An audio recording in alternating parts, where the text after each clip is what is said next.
یہ عالم پیدا کر دیا کہ کوئی قریب نہ جا سکتا تھا، کوئی پرندہ فضائے بالا تک اس پر سے گزر نہ سکتا تھا۔ تبری میں ہے کہ اس آگ کو بھڑکانے میں 2 سال لگے تھے۔ اسی میں یہ بھی ہے کہ 4 دیواری کے باہر بھی لکڑیاں جمع کی گئی تھی۔ آگ تو روشن کر دی گئی تھی، لیکن اب بھی کوئی ایسا راستہ نہ تھا کہ ابراہیم علیہ السلام کو آگ میں ڈالا جا سکے، کیونکہ کوئی قریب جا نہیں سکتا تھا۔ لوگ اسی تردد میں اور مشورے میں تھے کہ شیطان نے انہیں منجلیک بنانے کا مشورہ دیا اور چلانے کی ترکیب بتائی۔ جب منجلیک تیار ہو گئی تو اس نے اس میں پہلے بڑا پتھر رکھ کر پھینکا۔ جب تجربے نے بتا دیا کہ منجلیک ٹھیک بن گئی ہے اور کام ٹھیک کر رہی ہے تو حضرت ابراہیم علیہ السلام کے ہاتھ پاؤں باندھے گئے اور گلے میں بھی طوق آہن ڈالا گیا، پھر منجلیک میں بٹھا کر انہیں پھینکا گیا۔ ایک روایت میں ہے کہ جب ہاتھ پاؤں باندھے گئے اور حضرت ابراہیم علیہ السلام نے بارگاہ خداوندی میں ہاتھ اٹھا کر یہ کہا کہ لا الہ الا انت سبحانک رب العالمین لک الحمد ولک الملک۔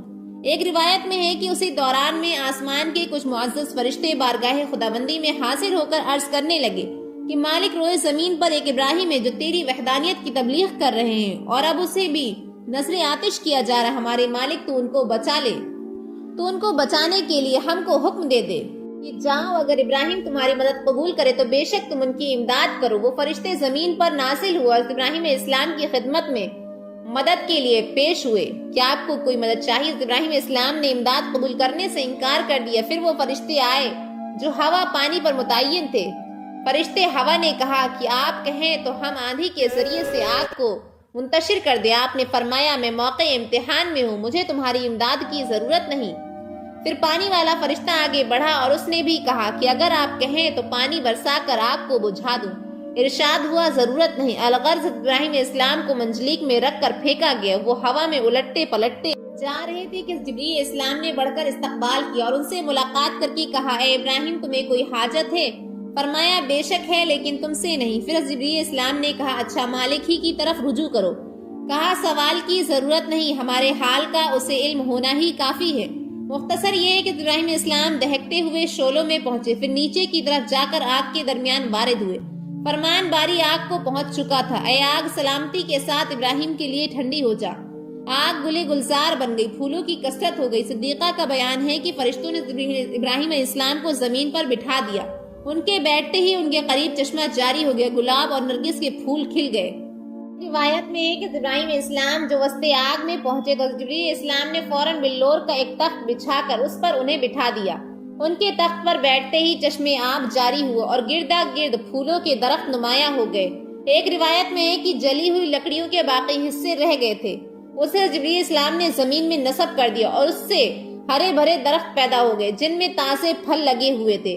ایک روایت میں ہے کہ ابراہیم علیہ السلام آگ میں ڈالے گئے تو چھپکلی دور بیٹھی ہوئی آگ کو پھونک رہی تھی، اس لیے خدا نے انہیں مارنے کا حکم دیا، اور مینڈک دور ہی سے منہ میں پانی لے کر نارے نمرود کی طرف پھینک رہا تھا تاکہ وہ بجھ جائے اور ابراہیم علیہ السلام بچ جائیں، اس لیے خدا نے اس کو مارنے سے منع فرمایا۔ الغرض ابراہیم علیہ السلام حکم خدا سے آگ کے گلزار میں بیٹھے ہوئے خدا کو یاد کر رہے تھے، اور ایک روایت کی بنا پر 3 دن، ایک روایت کی بنا پر 7 دن اسی آگ کے گلزار میں رہے۔ اسی دوران میں نمرود نے اپنے منارے پر جا کر ابراہیم علیہ السلام کی طرف نظر و نگاہ کی تو انہیں جنت نما گلزار میں بیٹھا ہوا دیکھا۔ اس خیال تھا کہ جل بھن کر وہ راکھ ہو گئے ہوں گے۔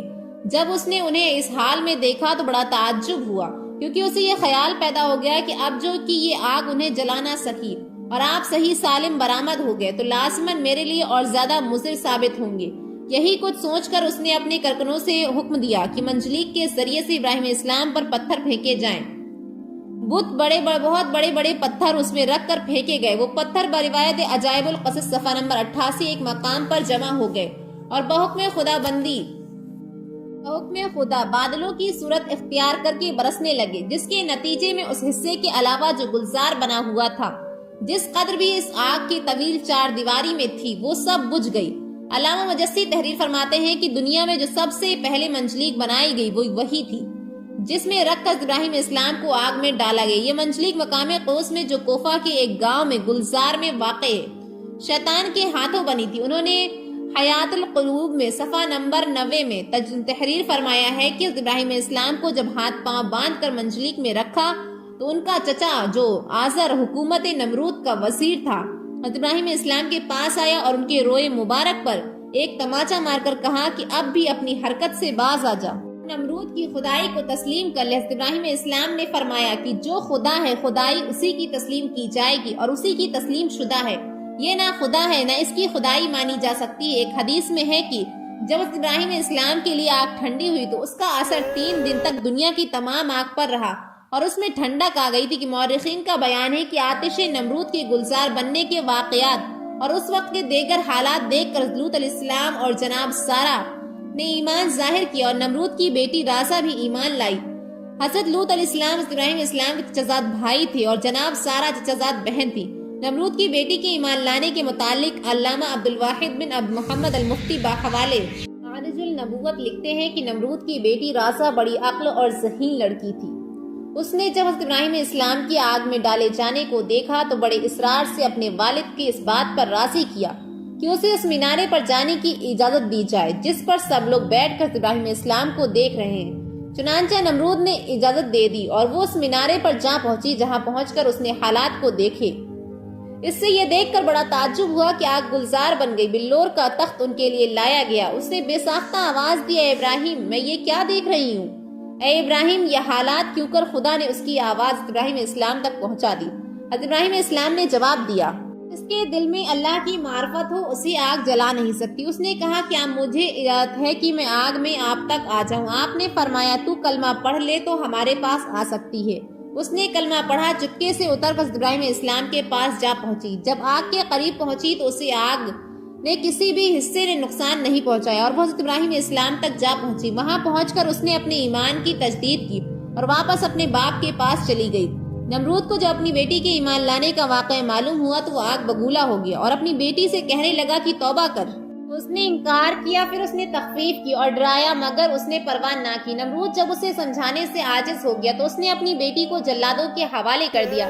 جلادوں نے اسے دھوپ میں لٹا کر اس کے ہاتھ پاؤں میں کیلیاں ٹھوک دی۔ ادھر جلادوں نے اسے سزا دی، ادھر خداوند تعالیٰ نے حضرت جبریل علیہ السلام کو حکم دیا کہ میری کنیز کو وہاں سے تندرست کر کے ابراہیم تک پہنچا دو۔ یہ واقعہ حضرت ابراہیم علیہ السلام کی آگ سے نکالنے کے بعد کا ہے۔ جبریل علیہ السلام نے نمرود کی بیٹی رازہ کو ابراہیم علیہ السلام کی خدمت میں پہنچا دیا، چنانچہ وہ انہی کے پاس رہی۔ بالآخر انہوں نے اس کی شادی اپنے ایک فرزند مدین کے ساتھ کر دی، جو کہ سارہ و ہاجرہ کے علاوہ قنطورہ بی بی سے تھا۔ خدا نے اسے یہ عزت دی کہ اس کے سلسلے رحم میں بہت سے انبیاء کو پیدا فرمایا۔ ہمارے چینل پر مزید اس طرح کی معلوماتی اور اسلامک ویڈیوز دیکھنے کے لیے ہمارے چینل کو سبسکرائب کریے گا۔ اوکے، اللہ حافظ۔